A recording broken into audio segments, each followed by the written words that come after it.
G'day, ladies and gents, and welcome back to Top Tier. Today we're going to have a look at the very first battle that I played in my Challenger 1 to show you the ideal situation for the Challenger 1. Now, this very first battle, I basically had a few parts. I golded a couple of things because I did not want to suffer through that stock grind. That's a big thing that does hamper the Challenger 1. It doesn't get APDS stock. It does get that Hesh stock, so maybe you could use that, but I don't know. I've been told that it's bugged, and it seems to be that way. But regardless, this is Mozdok. Now, for those of you that don't know the map itself, there's a really nice spot in the very northwest that is pretty much hull down. It is the perfect hull down position for any defensive tank.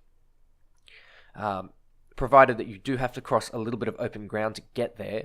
But as you can see here, once you're there, you're just popping everyone. And these tanks partially don't see me and partially can't pen me because I'm using that turret armor to sort of keep myself safe. The Challenger 1 does have very good turret armor against lower tier fighters, lower tier tanks, tank destroyers, and even some ATGMs with the exception of the hot missiles. Hot missiles can penetrate pretty much anything, so nothing you can do there. Regardless, I'm facing pretty much one or two T-64As, and the rest are all T-55s, T-62s, IT-1s. This is where the Challenger 1 can really shine. It's in its position, hull down, keeping its weak spots away from the enemy. Mind you, it is very vulnerable to being flanked on this map here. But in this particular case, the enemy is not paying any attention to my position. They're all hyper-focused on the B point, which is perfect for me.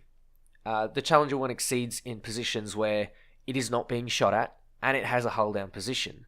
Now, this hull down position needs to be somewhere a little bit distant, so that anyone using like low velocity shells such as Heat FS or some types of APHE don't have a great shot on you, and ATGMs basically out of shotgun range.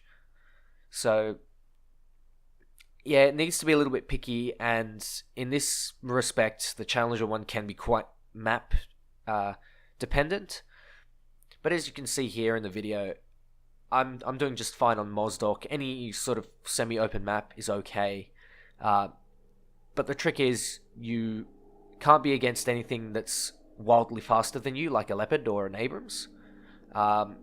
Even a T-64B. You can't be that much faster than a T-64B.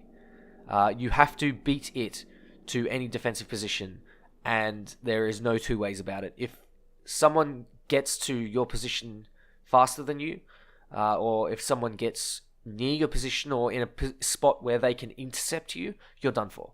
You're absolutely done for. There is no way you can do it. You're just not fast enough, and you do not have the armor. You do not have the versatility. Once you are in your hull down position, you're okay for the most part, provided that you don't get shot at by anything like a Leopard 2K or a T-64B or a Rakik Panzer II Hot. Any sort of high penetration ATGMs from the T-64B. It is a very one-trick pony tank, and I stand by what I said in my previous video on the Challenger 1 why it struggles. Simply because it is just mediocre at everything, and it has that potential to get intercepted, and it has that need to specifically aim for frontal weak spots. Sometimes you just can't pen the front plate of a T-64B if it's slightly angled, and there's nothing you can do about it. T-55As, though, easy life. Is it really fair for the Challenger 1 to fight T-55As? I don't really know. I don't have the T-55A. Maybe the T-64A? Maybe. I would recommend to Gaijin to actually lower the BR of the Challenger 1. Because as you can see here, I'm actually doing well. I'm not doing poorly, at all. I'm not struggling. I'm in my proper position, and if the enemy wants to, they can intercept me early game if they need to. In this particular map, I have the tools to defend myself. I have a little ridge and a couple of other things. But once I'm hull down, I have pretty much the same weak spots as the Chieftain Mark 10. To tanks like the T55A and the T62 and even the T64A. So personally, I don't see a problem with the Challenger 1 going down to 9.0. I kind of wish it was, because it's just it just needs to get into that position, otherwise it will not work. But realistically, what the British tree at top tier needs is something a bit more versatile. Now, I've been recommending for years now that the British get some form of higher level Vickers MBT. Right now, it could probably go to Mark 5, Mark 7. We'll see with the 1.77 devlogs, but realistically, we need something a bit more mobile, a bit more versatile, and a bit more aggressive, because defensive playstyles just don't work in the War Thunder meta. Now, I have seen YouTubers like Many Miles Away asking for game modes where this passive play can actually be rewarded, but personally, I'm not a fan of passive play. I would much rather see just a new vehicle rather than a new game mode for the Chieftains and Challengers. I understand the position that Miles is coming from. Just due to personal preference, I would prefer they add the Vickers MBT rather than they change the game around or something like that. I just prefer aggressive gameplay. And you can see that in my Leopard 2K video. You can see me pushing very, very hard, harder than the Abrams, harder than the T64s, which are somewhat brawlers. And that's just the way I play. I understand that this tank is meant to be defensive, but unless you're in a position like I was earlier in the recording, there is nothing you can do. You have to play aggressive to be of value to your team. You can't flank because everything outflanks you.